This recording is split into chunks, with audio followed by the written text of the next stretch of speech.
nandito na nga din po tayo sa part is, everything is planned by the Lord. Yung paulit-ulit ko pong sinasabi kanina na everything is planned by the Lord. So sabi nga din po sa Jeremiah 29:11. Siguro po sa iba sa atin, gas-gas na to. Jeremiah 29:11. For I know the plans I have for you, declares the Lord, plans to prosper you and not to harm you, plans to give you hope and a future.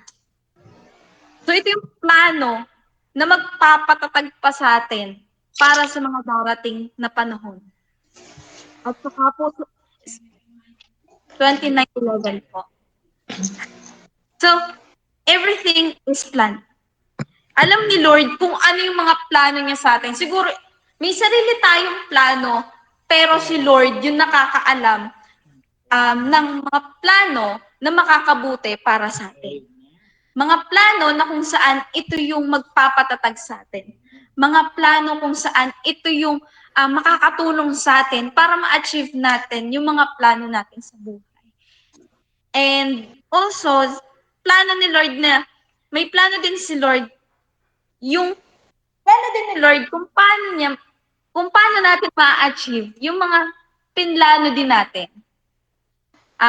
Siguro pa-share ko na lang din po yung sa akin. So, since ito po ay last na din po, share ko na lang din po yung sa akin. So, sa experience ko po, di ba po yung sinabi ko po kanina is, ginawa ko po siya as a motivation. So, siguro pangit nga din po siya pakinggan, di ba po? Napakapangit po siyang pakinggan. Hindi lang po pakinggan, pangit po talaga siyang experience. Pero, for the Lord, na binigay ko to sa'yo, hindi para magstay ka dyan. Binigay ko to sa'yo para mapatatag ka. And now, nung una po talaga nung napasok ako, sobrang iyak ako ng iyak. Nahihiya ako sa mga kaklase ko. Pero sabi ni Lord, nak, magpatuloy ka. Sabi ko, sige po Lord, papatuloy po ako. And hindi lang kasi basta yung binigay sa akin ni Lord. Siguro pina-experience niya sa akin yun, pero meron pala siyang magandang plano para sa akin. So, ayun po pala. So, kasi high school po to, very bata pa po ako noon. Imagine, bata po ako ng high school, then naranasan ko yun. Graduate po ako ng high school with honors.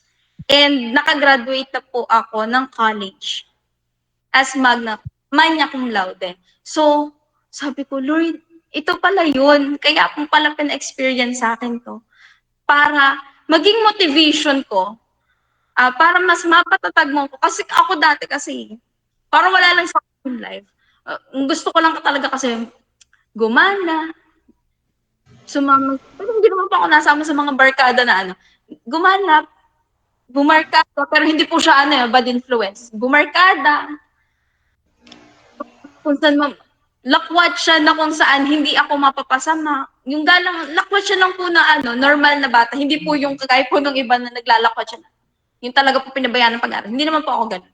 Naglakwat siya. Siguro po sa ibang tao o ibang kabataan, naranasan yung naranasan ko. Siguro ang ginagawa nila, naglakwat siya in a negative side. Pero for me kasi, pasalamat na lang din po ako. Nagpapasalamat po ako kay Lord kasi sa murang edad, nakilala ko na siya. Siguro kung wala ako kay Lord dati, siguro nandun na din ako, kasama na din ako ng mga taong naglalakot sa negative side. Wala ako dun sa naglalakot siyang nasa positive side. So, basta thank you Lord kasi binigay mo sa akin to. Pina-experience mo sa akin to kahit napakasakit. Pero nandun kasi yung katatagan. So, ano na lang yung magiging motivation ko? Siguro madami ako motivation, pero at this moment, siguro iniisip ko na din, thank you Lord, kasi pinaranas mo sa akin yun kahit masakit. At maraming bagay pa na pinaranas sa akin, pero patuloy at patuloy mo akong pinatatatan. And isa na lang Lord, yung prayer ko po talaga. Isa na lang po talaga Lord yung hinihiling ko. And alam ko kay Lord na planado niya lahat yon. Siguro kung syempre po, nasa isip ko, nasa positive side po tayo.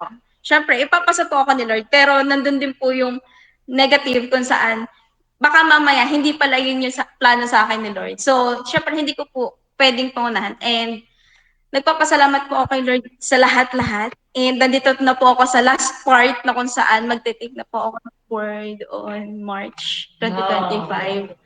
So, yun na lang po. Yun na lang po. And, yun lang din po yung hinihiling ko po na bigay niyo na po ito. Yun lang po. Yun lang po. Medyo maigsi lang po talaga siya. Yun lang po. Thank you, Lord.